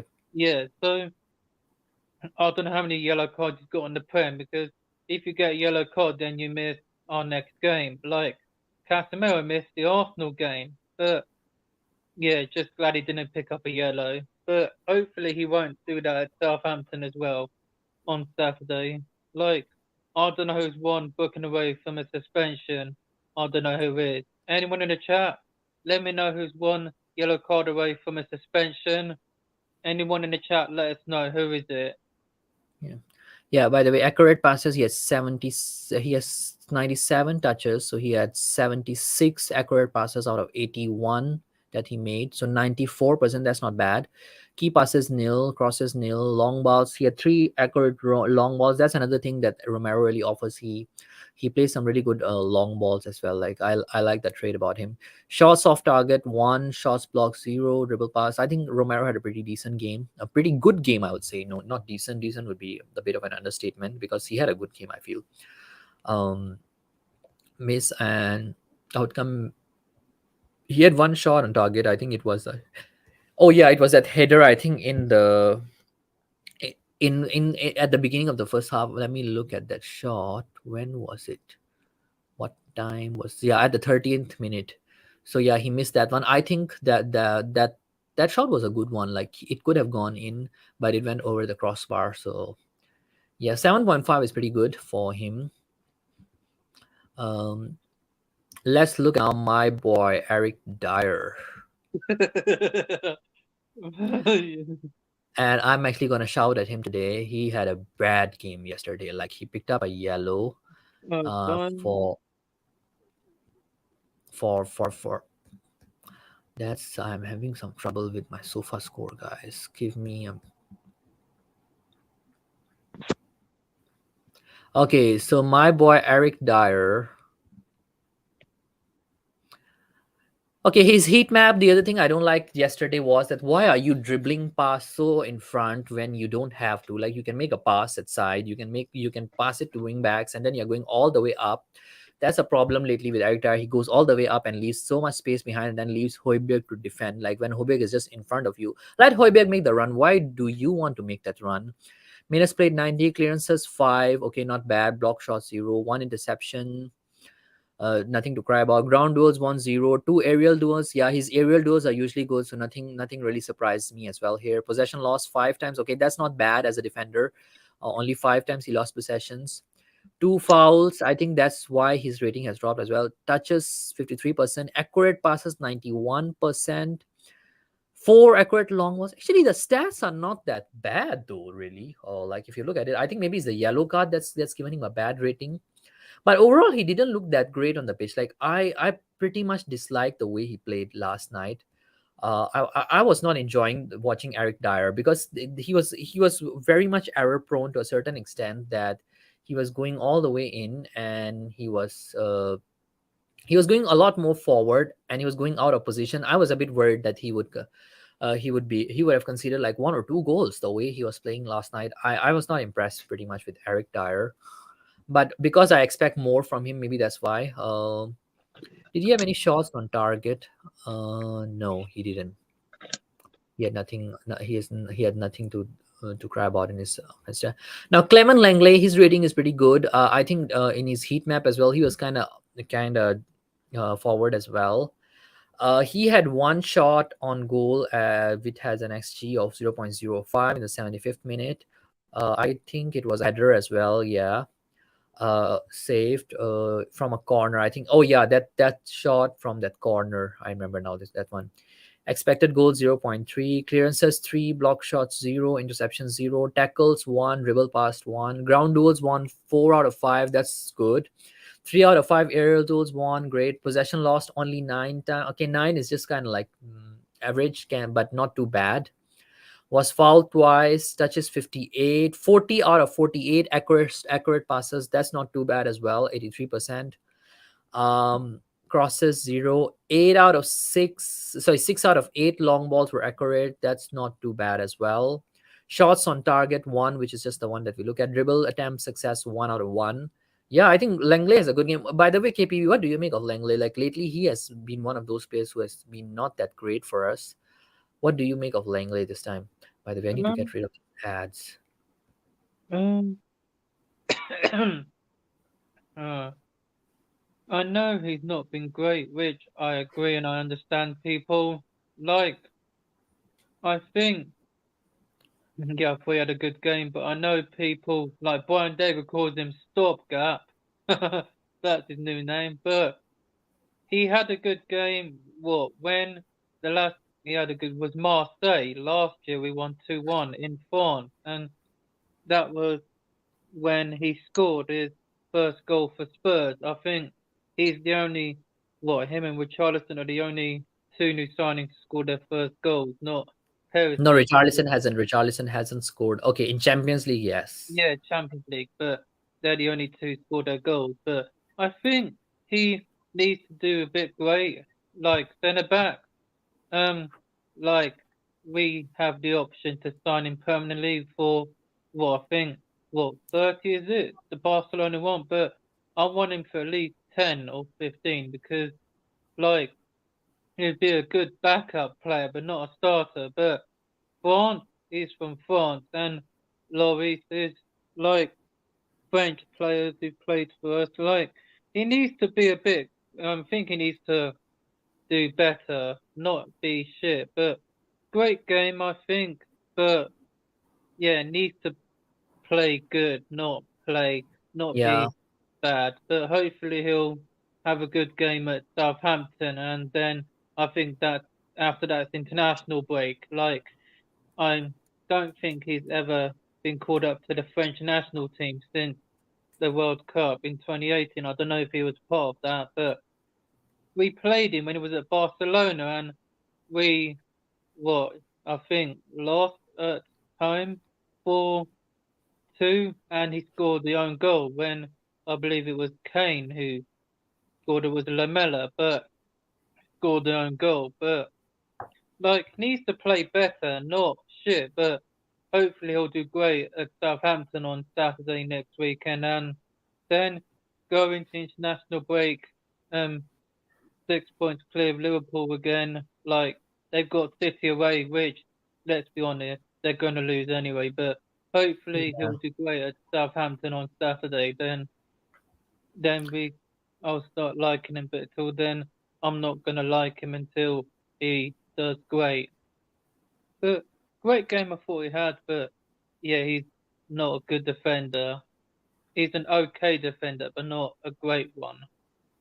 Yeah. By the way, guys, and if any of you are watching this stream on YouTube, you can actually, sorry, on Facebook, you can actually join me on YouTube as well, because that's where I usually do most of the drop-ins, polls, and all that. That's where most of the engagement is. If you're on Twitter as well, you can actually hop on to uh, YouTube, because today I'm streaming on three platforms instead of one.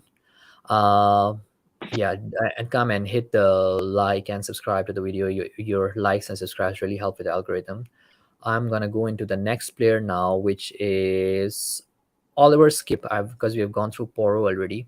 So Oliver Skip had one shot on target with like an XG of 0.01. I think it was a left-footed shot he tried there quite early in the game as well, like 23 minutes.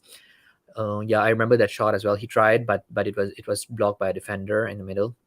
Goals, 0 minutes played 89. He came. Did Sar came on for Skip? Do you remember, bro? Who was the one who came on for Skip?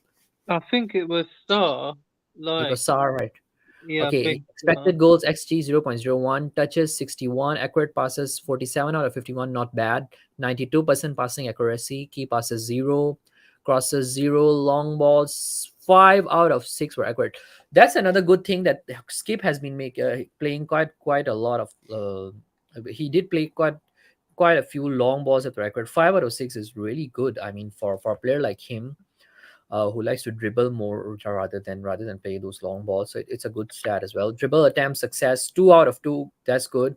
Ground duels won 5 out of 7. One aerial duel he couldn't win, but nothing to really moan about. Really, possession loss 5 times, which is okay. I mean, for a midfielder, it's just fine. Fouls one was fouled once. Clearances one. Interceptions one, tackles two, dribble past one. Not too bad. I think he got a rating of 7.0 just because of his yellow card. I think otherwise he would have gotten a better rating. But I think because of his yellow, he got like 7.0. Pierre Emil Hoiberg, I think Hoiberg also same. He got a yellow card. 90 minutes played. He had no shot. Touches, 93. Accurate passes, 70 out of 77. 91% good. Key passes, one key pass. I don't know which key pass was that. I need to look at the game as well, because yesterday, yeah, when I'm with Dan, actually we are just chatting and we are just joking usually on the stream. I cannot really look at the game properly. Long balls accurate, 8 long balls and 7 were accurate. That's good as well. Like I think the difference that we made yesterday was the long balls. They really made a big difference from the midfield. The midfielders were playing some really good long balls. Dribble attempt success, 2 out of 2. Ground was 8 out of 14. Okay, not too bad. But definitely, I think Skip had better. Aerial duels, 1 out of 2. Possession lost 8 times. He can do better, I think. Yeah, Fouls 2, was fouled 3 times. Clearances, 4 clearances. Tackles 3, and dribble pass 4 times. Not bad. I think he would have gotten a better rating if not for his yellow card. He would have gotten like 7.5 or 7.3 easily. But somehow I think his yellow card gave him a bad rating. Okay, Ben Davis is another one, 6.7. I want to look at his heat map. Okay, now guys, those of you who have been wondering what does a proper heat map for a left wing back looks like, that's a proper heat map for a left wing back. The way Perisic plays, if you look at his heat map, is way too wide. That these are the kind of areas that a wing back plays. When it's about to come into the box, a wing back is supposed to make a pass towards the winger. The wing back doesn't go all the way towards the end. That's another thing I want all those people who have been saying that, oh no, Perisic is not a hindrance for Son to score goals. It is a hindrance because Perisic has been occupying those areas that Son usually occupy, whereas Ben Davis, this is the kind of heat map a wingback is supposed to have. So he had two shots, I think one in the 30th minute with an XG of 0.04. I think it was a header, yep. And the second one was 0.30, 0.0 GXG, and it was a header as well, attempt saved, assisted, goal zone low right. Um, Minutes played 90, 0.10. I think he should have scored a goal, like really. 0.10 is not bad XG as well. Touches 55, accurate passes 28 out of 38. Yeah, I think that could be one of the reasons he didn't have a good passing accuracy compared to some of his teammates. Key passes one, four crosses, zero successful. Yeah, I think that's a worrying stat as well. Like he cannot make like good passes. But the good thing is, even though he cannot make good passes, he at least enables Son to play those crosses. He actually plays Son in the positions that Son should be playing rather than occupying those spots. So I very much admire Ben Davis. Shots on target one, shots off target one, shots blocked zero, ground duels one, nothing. 6 out of 8 aerial duels one, not too bad.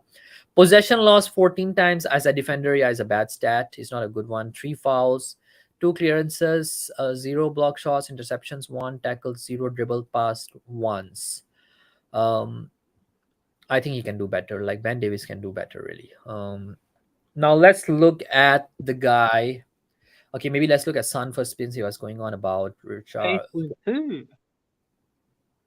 8.2 is a fair rating, I think. Looking at Sun, he scored a goal and he had some really impressive stats as well. Okay, still, if you guys look at Sun's heat map, he's still covering quite a bit for the defenders in the midfield, and he's dropping still quite in deep. But despite the fact that he is doing all that, I think he played in some good areas. Like you can look at his heat map, it's better than it is when Perisic is around. So I think Sun had a really good game yesterday, and he scored a goal because Ben Davis kind of play him in areas where he's good at to score goals from, and yeah, it was good game. So Sun had like 4 shots, one with 30.03 xg. I think that was like like a long ball he tried that it didn't work. In the 30th minute, 57 minute, 0.14. I think that was a pass from. I need to look at the game as well. I think it was a pass from Pedro Porro that he failed to score on, uh, because the defender dropped him like it was just in front. 62nd minute, yeah, that was a goal. That was the goal he scored with an XG of 0.25, 0.23. One thing I liked about that one was that the defender was just in front of him, and he dribbled past him and he changed his position and then he scored that goal. I love that he did that. And at the 80th minute as well, he could have scored one, but I think it's fine. Minutes played 84. Goals 1, assists 0, 0.53. That's a really good XG that he had yesterday. Shots on target 0, shots blocked 2, dribble attempts 0, touches 39. Okay, touches 39. Accuracy of passes, that's a good one. 20 out of 23, 87%, not bad.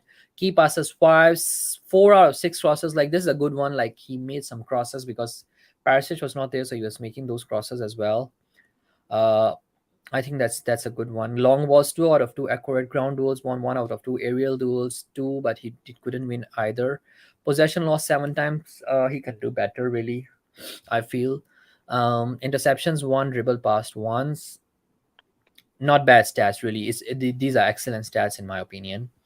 Let's look at Richarlison now. Okay, Richarlison, I think he played in variety of positions rather than playing like at one side, or like you can see he was kind of like all over the place in a good way, that he was trying to, at times he was playing as a false nine, or like the target man as well, to kind of draw defenders towards him. At times he was quite on the right. I think he had a really good game yesterday. I mean, I would give him credit where it's due. um that particular offside, it could have been a goal, really. Like, I mean, it's not even counted there, but it could have been a goal. Minutes played 84, assists 1. It was a good assist as well for that he made for, I think, that goal that Kane scored. Yep. No, was it? Oh no, it was the Suns goal. The one, yeah, when he scored. Shots blocked, one out of two dribble attempts. Penalty won one. Yes, he won the penalty for Kane's second goal. Touches 41, 86% passing accuracy, not bad. Key passes two, one out of three crosses were accurate. Long ball zero, six out of eight ground was one aerial duel. Possession loss 11 times. He can do better as well, I think, on there. Fast foul tries, offsides one, clearances one, interceptions one, two tackles. Hmm. Uh, I think he's getting into it really. Like he can do much better. Okay, Kane's heat map also, if you look at it, he's dropped much in deeper. Like only his heat map was strong in the box. Sorry, KPV, you're saying something? 8.5. He got two. Could at least change that. No, I think 8.5 is decent because of two goals. Because he didn't have, I think, like a very good overall game. Like if you look at his heat map, it's like he just had much I think in the goal area only. So I think the goals itself got him 8.5 to a certain extent. He had four attempts. The first one, I think, at the 90th minute was 19th minute was that goal when Pedro Porro assisted him. 29th minute was another one. I think he missed. And 35th minute one was the goal. It was that penalty. Actually, that was a brilliant pen. Like the way he started in the middle on top, it was a good one. Why is it a good one? I think psychologically, you guys need to understand that in the World Cup, he attempted a similar shot that went on top of crossbar. So to have the courage to play a similar shot once again, I must admire that effort really. At the 43rd minute, he tried another one that went on the top of crossbar. Minutes played 90 minutes. He played two goals, zero assists, 1.05 xG, good. Shots on target, three. Shots off target, one. Shots blocked, zero. One dribble attempt, good one. Touches only 35. So, yeah, if you look at it, he only had like 35 touches. Accuracy of passes, yeah, that's where I feel like, yeah, he is not the best of passers, I feel still. 17 out of 25, but he didn't have made that many passes as well, so it makes sense. Two out of three crosses were accurate. Long balls, three out of six. So I think overall his stats are not that great, if you ask me. And I think he got 8.5 just because of his goals, and I think just because of the goals itself, I think he does deserve man of the match. Uh, because he kept us in there. And with that, I think I'm done for today. KPV, tell us where can people find you next? Where will you be on? And I'll put up the Um, channel link as well. um, People can find me Kyle Real Tottenham TV on Twitter, Instagram, K-Bar Retribution, Kyle Vineyard, and my channel. I think only what Goguma, whatever name is, can I find know, it. I But I know, I think know, I know your channel. I know your channel. Let me yeah, just search channel. it. Let me just search it and put it in the chat. We are Tottenham TV KPV. Carl Patrick Wynyard. Your Wynyard is with a. Okay, Kyle Patrick Wynyard is first, right? And then we are Tottenham TV is after that. Is Yeah, it? it, yeah, I think so. Ah, okay, I found it. I found it. Yeah, guys, if you're there, make sure you guys go and hit a subscribe to Kyle Yeah, Patrick Wynyard. get We are me Tottenham subscribe TV people. I'm as gonna well. get to at least 115 and hit that subscribe button. Everyone, I want to try and get to many as I can and go live soon as well for maybe some FIFA content and Spurs content as well soon. So Yep, to I hit love that FIFA. I subscribe, love the idea that you mentioned FIFA there. I'm hit that. thinking of doing some FIFA content. The only problem is I don't have a Xbox or Nintendo or something that I can connect because I don't no longer live with my parents' room. I actually live in an apartment and I haven't actually gotten much stuff here. So I need to get that sorted out. Once I have something, then I'll do FIFA content as well. Then we'll do some Yeah, FIFA I've got content. Xbox. Yeah, I've got Xbox Series S, the white one. Yeah, I've got Let the me see. Maybe I should get an Xbox. Really. yeah the Let me white think one. about I've it. got the white Then one. I can do FIFA content as well. Yeah, Uh, find me there, everyone. So you know where to find me, people. I'll probably be on Real Tottenham TV tomorrow if they're going live or not. But then this week I'll probably be on Tottenham on tour because they're probably gonna do a yeah live stream or something fan show. So maybe if they are, you'll find me on there. But I'll probably be on Irish Hotspur on Monday or tomorrow. But yeah, I'll be everywhere, and so you can find me there.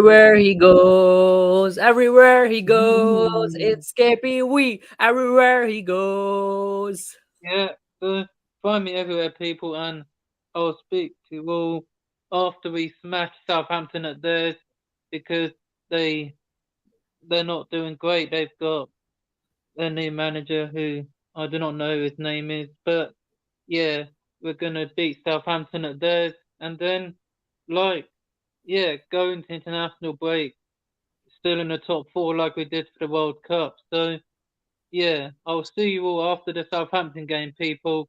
And as always, Levy out. And come on, you Spurs. Come on, you Spurs.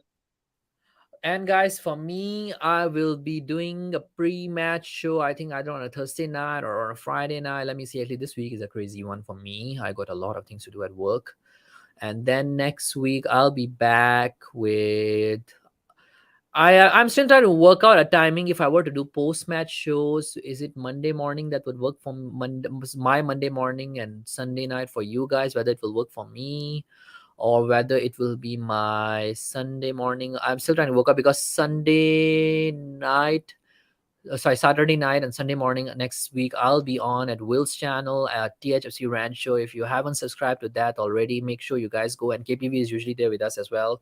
Make sure you guys go and hit us like and subscribe to Will Stewart 365 as well. I'll be there. I don't know if Jacob is doing a pop up this week. If Jacob is doing a pop up as well this week, and I happen to be not working, then I'll join him as well.